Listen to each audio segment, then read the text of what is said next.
Uh, First of all, I want to welcome you to Blackfoot territory.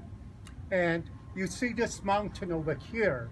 If you have an opportunity, if you're just a little ways over here to the west or from the east, you'll see this mountain is shaped just like a buffalo laying down on all fours. And we refer to it as uh, this area. Some of you may already have gone up to the hot springs. We refer to this area as the Buffalo Springs in Yuxaskum. And this mountain is going to soon be uh, renamed as Sleeping Buffalo Mountain.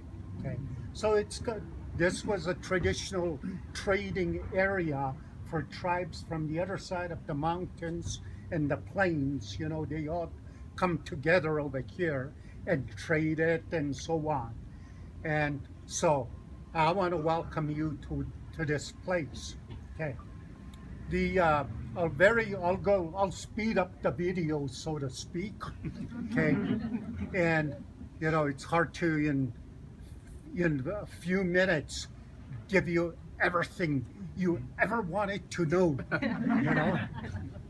So a few years ago, our elders we're noticing that the youth were, not connecting anymore culturally, okay?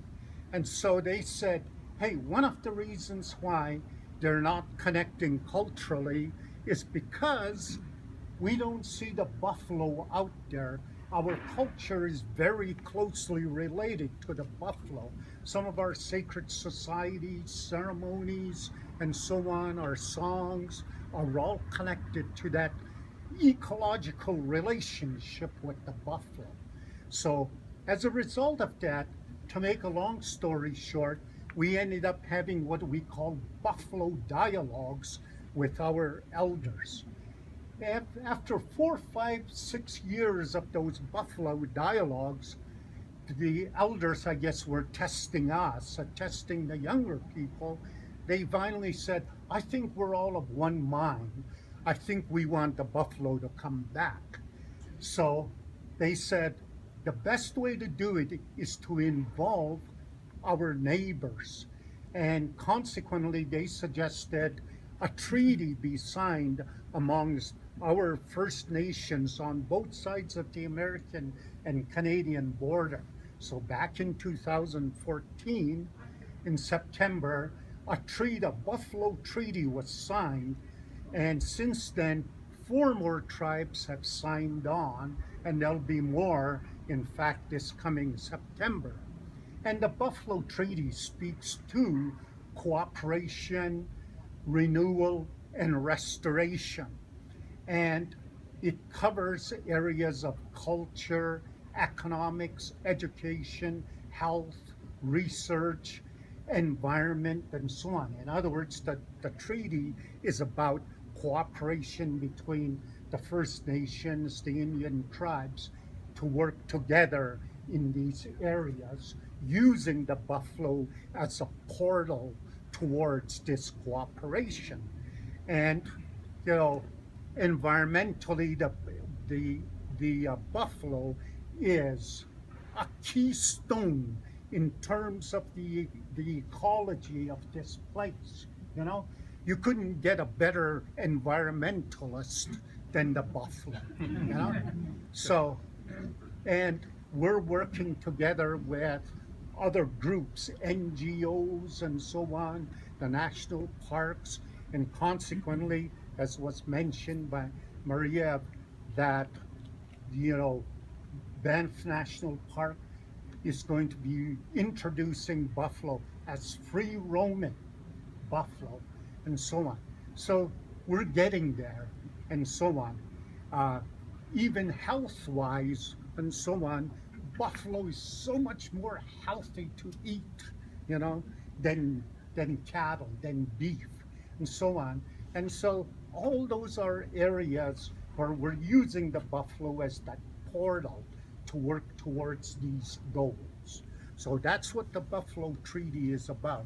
We're going to have a big conference over here with the signatories of the treaty with the American Bison Society right here in Banff in September. So if any of you are in the area, please come and join the conference.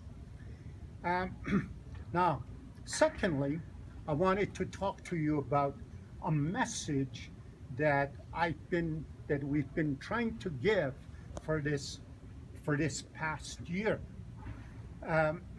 Recently, in Calgary, at the University of Calgary, there was a Congress. The Congress is put on by the humanities and social sciences across all the academic institutions in Canada. So they have these yearly conferences at different places each year. Calgary was the site this year. The theme at the Calgary Congress was big thinking, okay? Big thinking, okay?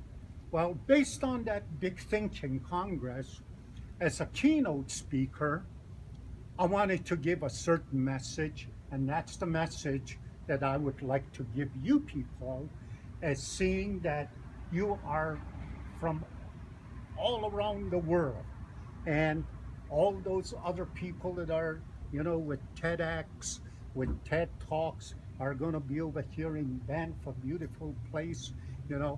We want to give this message. And because the question by Kat was, how can TEDx and REDx come together? Okay. Well, my message is we need to understand each other. We need to understand each other. As I was telling Kat, was my keynote, I titled it a midlife crisis opportunity. Okay. Why? Well, because when a person is going through a midlife crisis, what do? They ask themselves profound questions, okay? In other words, who am I? Where am I going? If I'm looking at it from a job, from my employment, where's this job taking me, okay? What am I accomplishing? And so on. See, those are the kind of loaded questions a person going through a midlife crisis asks themselves, okay? And somebody might say, hey, after reflection, I think I'm going down the right road, I'm happy. But there are others that say, hey, I've been on this job for 30 years and I hate the damn job, but I have kids. I have a house to pay for. Say, I'm stuck in it. I can't do much. And there are others that say, hey, I'm going to sell everything and I'm going to go around the world. In other words, do something different. Say, well, the thing is, when we look around, the dominant metaphysics, the dominant ways of thinking, the dominant paradigm is Western. That's the dominant thing. And in other words, Western's way of thinking, it was not just military and geographic colonialism, imperialism, but it was also cognitive imperialism. See, cognitive imperialism. That cognitive imperialism arises out of the Enlightenment period, which I prefer to refer to as the Age of Reason. See? So in other words, the current dominant ways of thinking, the current paradigms that are used in our everyday lives, in our ways of thinking, in our beliefs, in our behaviors, in our relationship, are all based on that Age of Reason paradigms. See? And the thing is, just like a person going through the midlife crisis, collectively we should say, where is that taking us? Say, where is it taking us? Are we better off pursuing and continuing to base our ways of doing things, our lives on those paradigms? Okay, are we better off? Where is it taking us? See, in other words, let's stop and reflect. See, well, the thing is, there are other ways, there are other ways of seeing reality. There are other paradigms out there. From my own culture, we're Blackfoot, known as Blackfoot people. Well, we have paradigms. And let me give you just a quick rundown without getting into any of it in any deep sense. I might not do justice to it, but at least you begin to have some idea. In Blackfoot thinking, the background in our way of thinking is it's what we refer to as flux thinking. In other words, everything is in motion. Everything is always moving. Everything is always changing. It's a flux, okay? In Western thought, it's stagnant. See, this is the way God made it, and this is the way it'll be forever. See, so from a scientific point of view, for instance, our scientists are saying, this is the way God made it. Let's go and see if we can understand God's creation. See, from a native science point of view, hey, everything is in flux, okay? Everything is changing. There's no certainty. You can never say, this is the way it is. In other words, you always have to be, as one person said, you always have to be surfing the flux. See? The next point is, in Blackfoot thought, everything is based on energy waves, okay? In Western thought, everything is about matter, okay? It's about matter. So, energy waves and matter thinking are very different. See, that energy waves is what we refer to as the spirit. See, that's why we get associated with spirituality, because everything in Western thought, everything is inanimate except for you and I. See, everything is inanimate. This is inanimate. Okay? Whereas in Blackfoot thought, everything is animate. There is no such thing as inanimate in Blackfoot thought. See?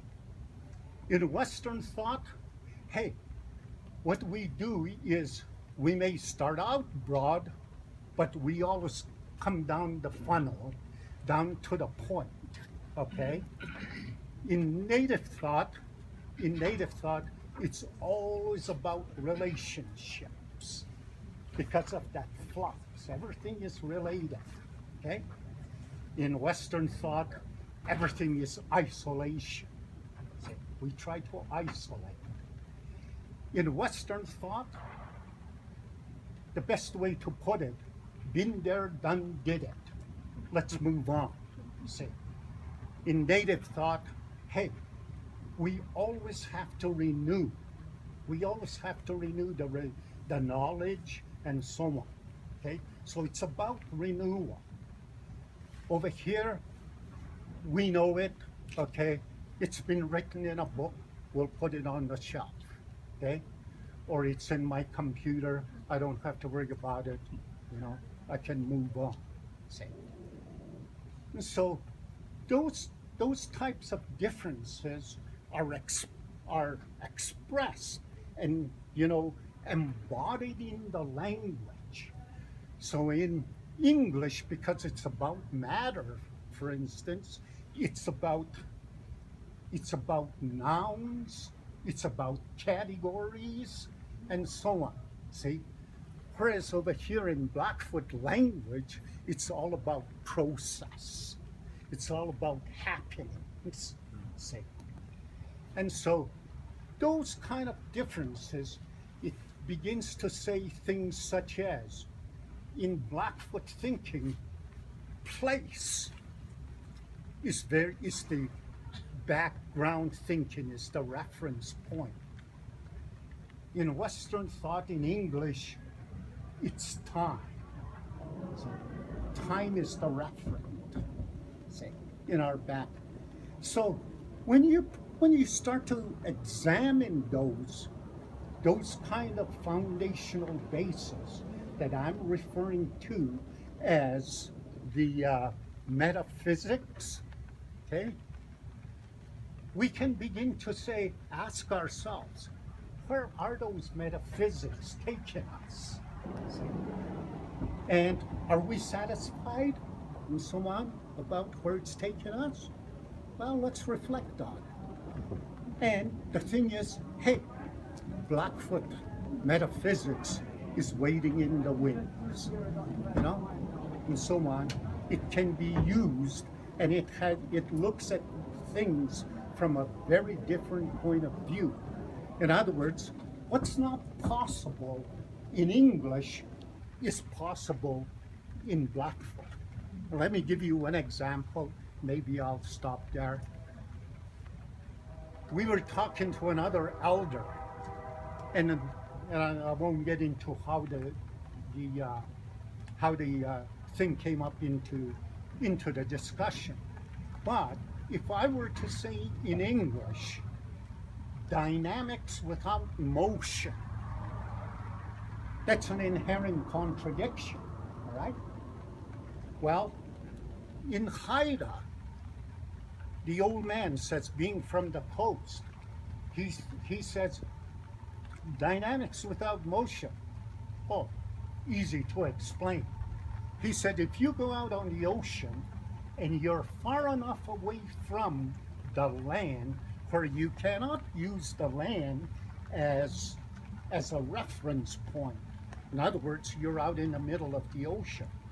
You know that your canoe, your boat is moving it because you're rowing, but 360 degrees around you, you're always the same distance from the horizon. That's dynamics without motion.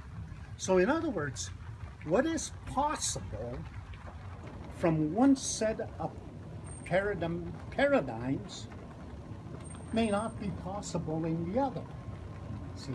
So it's those kind of things that we need to explore. So when it comes to TED Talks, when it comes to TEDx and REDx, and how we can, cooperate, work together, that's the type of communication, that's the type of understanding and relationships that we can, work on and establish, so that the kind of message that TED Talks wants to give can now be made a little bit broader, okay? The kind of messages that REDx wants to give can now be a little bit broader and be able to communicate with a broader audience. So I think the possibility is fantastic. The time is right. I think it'd be great if the two were to cooperate and come together. Thank you very much. And if you have any